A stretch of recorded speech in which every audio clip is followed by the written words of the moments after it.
आज हम पढ़ने जा रहे हैं change of momentum and collision कि दो बॉडीज जब आपस में कोलिजन करेंगी, टकराएंगी। कोलिजन का मतलब है टकराव, टकराना, ठीक है। जब टकराएंगी दो बॉडीज तो उसमें मोमेंटम चेंज होगा। और होता क्या है, जब भी दो बॉडी कोलिजन करती है, टकराती है, तो उसके बाद उनका मोमेंटम चेंज होता है। और वो चेंज होने के बाद और मोमेंटम कंजर्व रहता है। क्या मतलब होगा कंजर्व? मतलब जितना मोमेंटम था उतना ही रहता है। तो हम इसको कहेंगे change in momentum and collision. अब देखें, मान लें हमारे पास दो बॉडीज हैं। जब आप दो बॉडीज को टकराते हो इस तरह, एक बॉडी ये, एक बॉडी ये मेस m1 है, ये मेस m2 है। अब क्या होगा, मान लें ये स्लो मूव कर रहा है, इसकी स्पीड कम, और इसकी जो स्पीड है वो है v1, और नहीं v2 करेंगे इसको, क्योंकि ये मेस 2 है ना, मेस 2 होगा तो स्पीड v2, और इसकी स्पीड जो है वो हमारे पास v1 होगी, ठीक है। एक को v1 कहेंगे, एक को v2 कहेंगे। अब ये टकराएंगे यहाँ आके, मान लीजिए टकराए, बनाने में थोड़ी गलती हो सकती है, बाकी ठीक है। ये टकरा गए तो ये m1 है, ये m2 है, ये m2 है। अब ये दोनों आपस में कोलाइड करेंगे। कोलाइड करेंगे तो इनकी वेलोसिटी में चेंज आता है। वेलोसिटी में चेंज आएगा तो किस में चेंज आएगा? मोमेंटम में चेंज आएगा, क्योंकि हमने कहा है मोमेंटम किसके इक्वल होता है? मेस और वेलोसिटी। वेलोसिटी में चेंज होगी तो मोमेंटम में भी चेंज आएगा। अगर देखो मोमेंटम में चेंज कब आता है? चाहे इसमें चेंज आए चाहे इसमें चेंज आए, तो मोमेंटम में चेंज आएगा। तो ये टकराई है, टकराने के बाद मान ले कैसे टकराई है, मान ले ये आहिस्ते चल रहा था, पीछे ये तेज आ रहा था।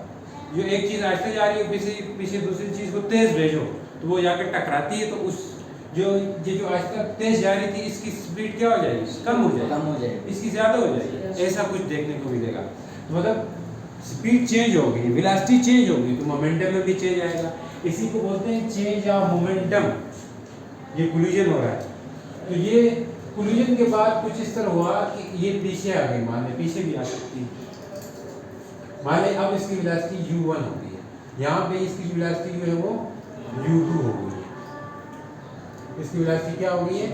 u2 हो गई। अब इस चीज को क्या बोलेंगे? इस चीज को बोलेंगे बिफोर कोलिजन, टकराने से पहले का मंजर। तो इसको कौन सा मंजर बोलेंगे? Before collision. Before collision. इसको क्या बोलेंगे? आफ्टर। During collision. ड्यूरिंग का मतलब दौरान, टकराने के दौरान, ये बोलेंगे ड्यूरिंग कोलिजन। During collision. इसको क्या बोलेंगे? After. After collision. After collision. ये तीन चीजें होंगी, before collision, during collision, after collision. अब एक मजे की चीज देखें, जब शुरू में इसका मेस m1 था, वेलोसिटी v1 थी, तो मोमेंटम इसका क्या होगा? p1 होगा। क्या होगा? p1। इसका मोमेंटम होगा p1। तो मैं इसको कहूंगा ये क्या है मोमेंटम इसका? p1। इसका मोमेंटम क्या होगा? p2 होगा। बिल्कुल सही, तरतीब से चल रहे हैं। ये m2 है तो मोमेंटम p2, ये m1 है तो मोमेंटम m1 p1। अब इनका मोमेंटम यहाँ पे चेंज हो गया, इसका मोमेंटम यहाँ पे चेंज हो गया, हम इसको कहेंगे p1 प्राइम। p1 प्राइम कर सकते हैं। इसका मोमेंटम p2 प्राइम या p2 डैश बोल दो। याद नहीं समझ आई ना? इसको मोमेंटम यहाँ पे pi कह दो, इधर pf कर दो, वो भी ठीक है, लेकिन इस तरह रख देंगे समझ आएगी। यहाँ तक अपने को समझ आ गई। फिर से देखो क्या किया हमने। दो बॉडीज थी, एक को आहिस्ता भेजा, एक को तेज भेजा। ये टकराई यहाँ पे आके, और ये दोनों एक दूसरे से दूर हो गई। तो हमने इसको कहा ये टकराने से पहले का मंजर है, ये टकराने के दौरान का मंजर। फोटो खींची हमने, फोटो खींची, कैमरा लेके बैठे हुए थे, आ रही की फोटो ले ली है। जब टकराई तब भी फोटो ले ली, टकरा के बाद जुदा हो गई तब भी फोटो लगी। फोटो लेके फिर हमने यहाँ पे बनाया। इसको कहते हैं स्नैपशॉट, ठीक है। स्नैपशॉट, स्क्रीन शॉट बोलते हैं या स्नैपशॉट बोलते हैं। तो हमने स्क्रीन शॉट ले ली। तो ये हो गया, ये इधर मोमेंटम क्या हो गया? p1, इसका मोमेंटम p2, ये इधर आगे इसका momentum p1 dash, p2 dash, change हो गया। अब मजे की बात, न्यूटन का थर्ड लॉ हमने पढ़ा, तो चेंज इन मोमेंटम ये कहता है कि इनका जो टकराने का शुरू से जो बिफोर कोलिजन जो मोमेंटम है वो इक्वल होगा आफ्टर कोलिजन के मोमेंटम के। यानी कि बिफोर कोलिजन मोमेंटम कितना है बताओ? बिफोर कोलिजन P1 भी है और P2 दो मोमेंटम है ना। टकराने से पहले दो मोमेंटम है। कौन से दो मोमेंटम है? P1 भी और P2 भी है। इन दोनों के मोमेंटम को बिफोर कोलिजन, ये मोमेंटम बिफोर कोलिजन, इसको कहेंगे बिफोर कोलिजन जो मोमेंटम है उसको हम उसके ऊपर हम बात कर रहे हैं। बिफोर कोलिजन मोमेंटम कितना है? P1 और P2 है। P1 और P2 है। P1 को क्या कह सकते हैं? M1V1। M1V1 क्या कहेंगे? M1V1।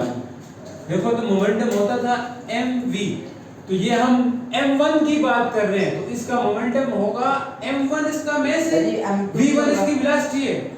बोलो m2 नहीं होगा यार, ये इस p1 के लिए लिख रहे हैं ना, p2 के लिए क्या लिखेंगे? m2 v2। यही होगा। ये दोनों किसके बराबर होंगे? p1 प्लस p2 के बराबर होंगे। यहाँ तक अपने को समझ आ गया? Yes sir.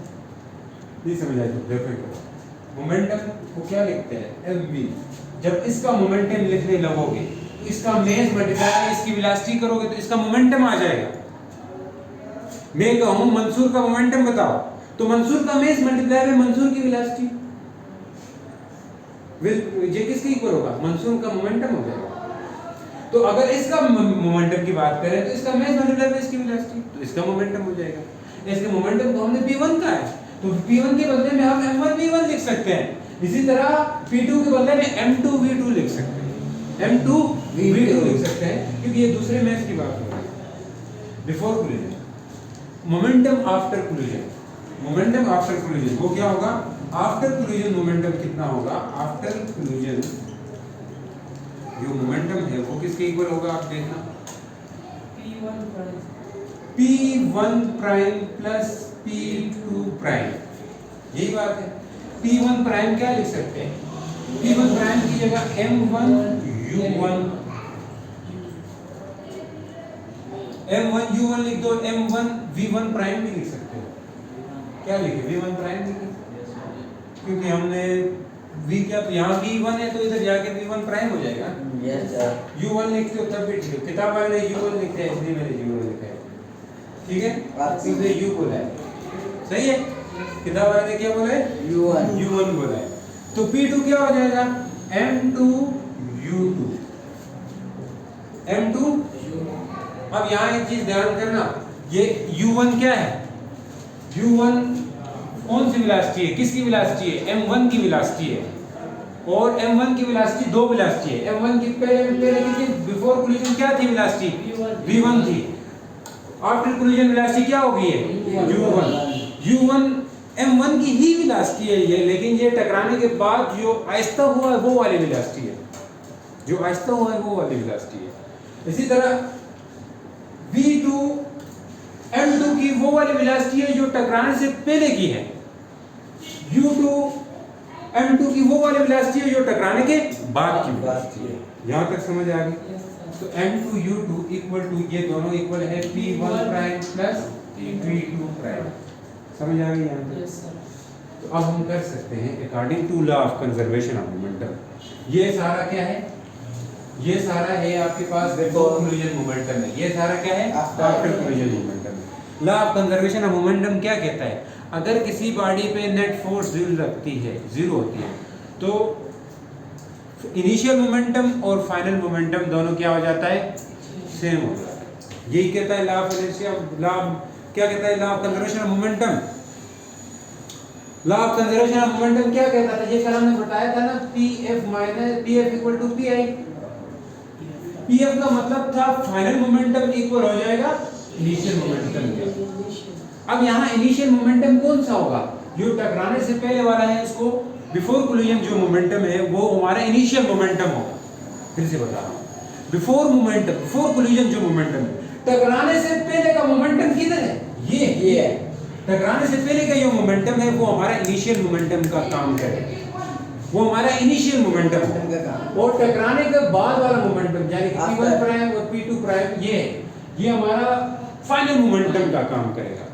अब ये हमारा फाइनल मोमेंटम है, ये फाइनल मोमेंटम, ये इनिशियल मोमेंटम, तो उनको हम यहाँ लिख सकते हैं। तो हम बोलेंगे according to law of conservation of momentum, according to law of conservation of momentum हम ये बात लिख सकते हैं। क्या बात लिख सकते हैं कि हम लिख सकते हैं, ये मैं लिख रहा हूं बिफोर कोलिजन जो इनिशियल मोमेंटम है। इनिशियल मोमेंटम क्या है? इनिशियल मोमेंटम क्या है? m1 v1 plus m2 v2। तो हम लिखेंगे इनिशियल मोमेंटम की जगह p1 plus p2 should be equal to p1 prime plus p2 prime. यही बात है। अब P1 की जगह m1 v1 क्या लिखेंगे? m1 v1, P2 की जगह m2 v2 P1 प्राइम की जगह m1 u1, P2 प्राइम की जगह m2 u2। ये हमारा आ गया। अब बताओ ये कौन सा मोमेंटम है? Initial momentum. इनिशियल बोलो या बिफोर भी बोल सकते हैं। Before momentum. मोमेंटम हमेशा इक्वल होता है आफ्टर मोमेंटम के। ये किसके मुताबिक इक्वल होता है? अगर ये कोलिजन, ये दोनों बॉडी ऐसी टकराए कि कोई बाहर की फोर्स इनको डिस्टर्ब ना करे, तो इनका मोमेंटम जो पहले वाला था और जो बाद वाला मोमेंटम है ये दोनों सेम हो जाएंगे। ये सेम होने का मतलब क्या है? ये दोनों सेम होने का मतलब ये है कि अगर ये दोनों कोलिजन करें, ये दो आपस में फोर्स लगाएंगे ना। कैसे लगाएंगे? ये इसके ऊपर फोर्स लगाएगा, उसको कहेंगे F2A, हम according to Newton third law. और ये भी इसके ऊपर एक फोर्स लगाएगा F12। ये दोनों फोर्सेस इक्वल होती हैं और अपोजिट होती हैं। इनके अलावा, इन दोनों की फोर्स के अलावा कोई दूसरी फोर्स, तीसरी फोर्स नहीं लगती है, यानी कि नेट फोर्स 0 होती है। तो लिहाजा इधर मोमेंटम कंजर्व रहेगा, यानी फाइनल मोमेंटम और इनिशियल मोमेंटम सेम आएगा। तो हम इसलिए इन दोनों को सेम लिख रहे हैं। तो उम्मीद करता हूँ समझ आएगी। मिलते हैं नेक्स्ट लेक्चर के साथ, तब तक के लिए गुड बाय, अल्लाह हाफिज़।